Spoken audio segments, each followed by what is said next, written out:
عید کے تیسرے روز دارالعلوم کراچی حاضری۔ بدلتا ہے رنگ آسماں کیسے کیسے۔ زمانے طالب علمی کے لنگوٹیا یار فراغت کے بعد ایک دوسرے سے اتنے دور چلے جاتے ہیں کہ گاہے پوری زندگی ایک دوسرے کی خبر تک نہیں رکھتے۔ کبھی تو فرقت کے باوجود فاصلے ایسے ہوتے ہیں کہ چاہ کر بھی ملاقات ممکن نہیں ہو پاتی۔ شیخ الحدیث مولانا بحرالعلوم صاحب بارک اللہ فی، مفتی محمد تقی عثمانی صاحب حفظ اللہ کے ہمدرس ہیں۔ لائق فائق طلبہ میں ان کا شمار ہوتا تھا۔ فراغت کے بعد جامعہ فاروقیہ کراچی سمیت کئی بڑے مدارس میں تدریس کے جوہر دکھا چکے ہیں۔ ان دنوں کافی علیل ہے۔ ہمارے خاندان میں وہ بحرالعلوم باچا کے نام سے مشہور ہے۔ طویل عرصہ سے صاحب فراش ہے۔ عید کے دوسرے روز ہم عید ملنے ان کی خدمت میں حاضر ہوئے۔ ہماری خواہش تھی کہ عید کی خوشی میں انہیں بھی کہیں کی سیر کرائی جائے۔ دارالعلوم میں جب وہ طالب علم تھے، مفتی اعظم پاکستان مفتی شفیع عثمانی رحمہ اللہ اور فقیہ امت مولانا رشید احمد رحمۃ اللہ علیہ جیسے اساتین علم اس جامعہ میں قال اللہ و قال رسول کی صدائیں بلند کرتے تھے۔ اس زمانے میں یہ جگہ کس حالت میں ہوتی ہوگی، کیا زمانہ ہوگا۔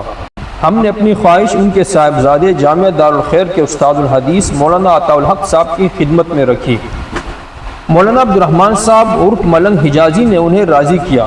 بڑی مشکل سے حضرت نے حامی بھری۔ برادرم مولانا اویس احمد اپنی مصروفیات تج کر ہمارے ہمرکاب ہوئے۔ یوں مولانا امجد بن مولانا عطاء الحق سمیت ہم 5 افراد پر مشتمل قافلہ دارالعلوم کراچی کی طرف رواں دواں ہوا۔ جمعۃ المبارک کو عید الفطر کا تیسرا دن تھا۔ مشورہ ہوا کہ جمعہ کی نماز وہیں ادا کی جائے۔ دارالعلوم کراچی کے دورے کے ساتھ ساتھ اگر ممکن ہوا تو مفتی تقی عثمانی صاحب سے ملاقات بھی کر لی جائے۔ ہم نماز سے تقریباً آدھا گھنٹہ پہلے ہی پہنچ گئے۔ چونکہ مفتی صاحب پر متعدد حملے ہو چکے ہیں، اس لیے اب سخت سیکورٹی کے انتظامات کیے گئے ہیں۔ ہماری گاڑی بھی روکی گئی، سب کو نیچے اترنے کا کہا گیا۔ گاڑی اور تمام افراد کی تلاشی دی گئی۔ گاڑی اندر لے جانے کی اجازت نہیں تھی۔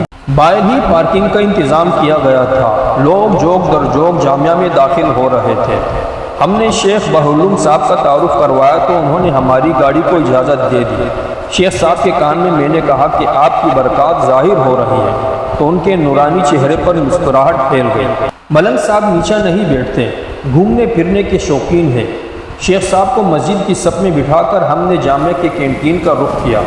اگرچہ راستے میں بھی ملنگ صاحب نے ہمیں پاکولا جوس پلایا تھا، لیکن اب دوبارہ ان کی گرم جیب انہیں سخاوت پر مجبور کیے دے رہی تھی۔ میں نے مولانا امجد سے کہا کہ ملنگ صاحب کے ساتھ کہیں جاؤ گے تو اسی طرح عیش کرو گے۔ کینٹین کے قریب پہنچے تو جمعہ اور عید تعطیلات کی وجہ سے بند کینٹین ہمارا منہ چھڑا رہا تھا۔ پاس ٹوپی اور عطر وغیرہ کی دکان کھلی تھی۔ شاپ کیپر کسٹمرز کے رش کے باوجود ہمارے ارادے بھانپ گیا تھا۔ تنزن کہا کھانے کو کچھ لائے ہو تو ہمیں بھی کھلا دو۔ ہم نے جھٹ سے کہا بھائی ہم تو مہمان ہیں آپ کی مہمان نوازی سے دو ہاتھ کرنے آئے ہیں۔ مسجد کے وضو خانے میں تھے کہ بیان شروع ہونے کی آواز آئی۔ غور کیے مفتی تقی صاحب ہی تھے۔ وضو کرتے مولانا امجد صاحب کو خوشخبری سنائی کہ مفتی صاحب بیان کرنے خود تشریف لائے ہیں۔ ملنگ صاحب اور مولانا امجد کو وہیں چھوڑ کر شتابی سے مسجد کے اندرونی حصے میں داخل ہو گیا۔ مسجد کھچا کھچ بھری ہوئی تھی۔ اندرونی حصہ میں جگہ نہیں تھی۔ بائیں طرف برآمدے میں جگہ ملی۔ مفتی تقی عثمانی صاحب مدد ذلہم العالی نے حالات حاضرہ کے مطابق انتہائی مدلل اور جامع معنی بیان کیا۔ ہمارے یوٹیوب چینل آبدی میڈیا پر اپلوڈ کر دیا جائے گا۔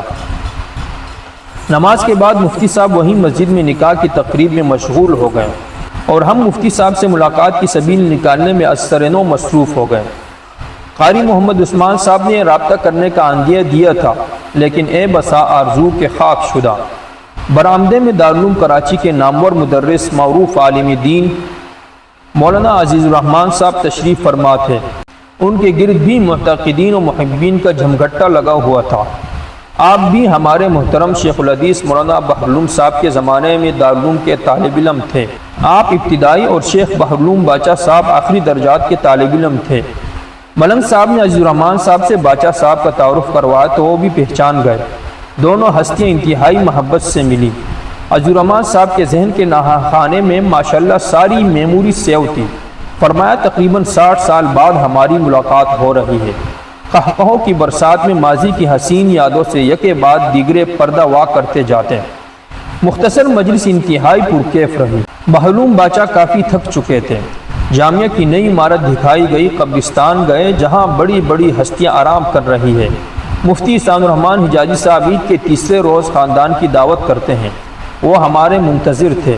والد صاحب نے جب باچا کے بارے میں سنا تو وہ بھی ٹھہر گئے تھے۔ واپسی گاڑی پٹھان کالونی کے قریب پہنچی تو عصر کی اذانیں سماعتوں سے ٹکرانے لگی۔ فضا رب کی کبریائی سے گونج رہی تھی۔ میں حجاز منزل بسم اللہ ہوٹل جاتے راستے میں سوچنے لگا کہ حضرت انسان پر بھی کیسے کیسے ادوار آتے ہیں۔ بچپن، لڑکپن، طالب علمی، ابتدائی آزمائشوں کا دور، 55 کے بعد بڑھاپا، ہر دور کے اپنے اپنے رفیق حیات ہوتے ہیں۔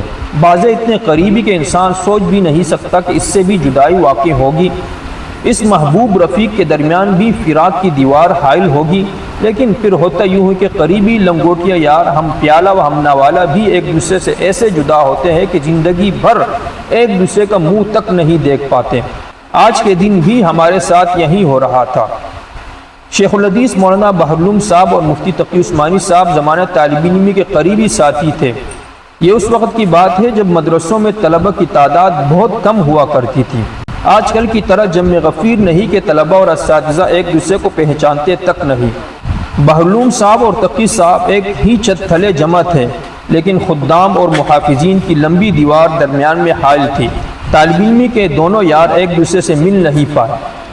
دعائیں کہ ارحم الراحمین ان بزرگ ہستیوں کا سایہ ہم پر تا دیر سلامت بابرکت رکھے، ملک پاکستان کو امن و خوشحالی کا گہوارہ بنائے، آمین یا رب العالمین۔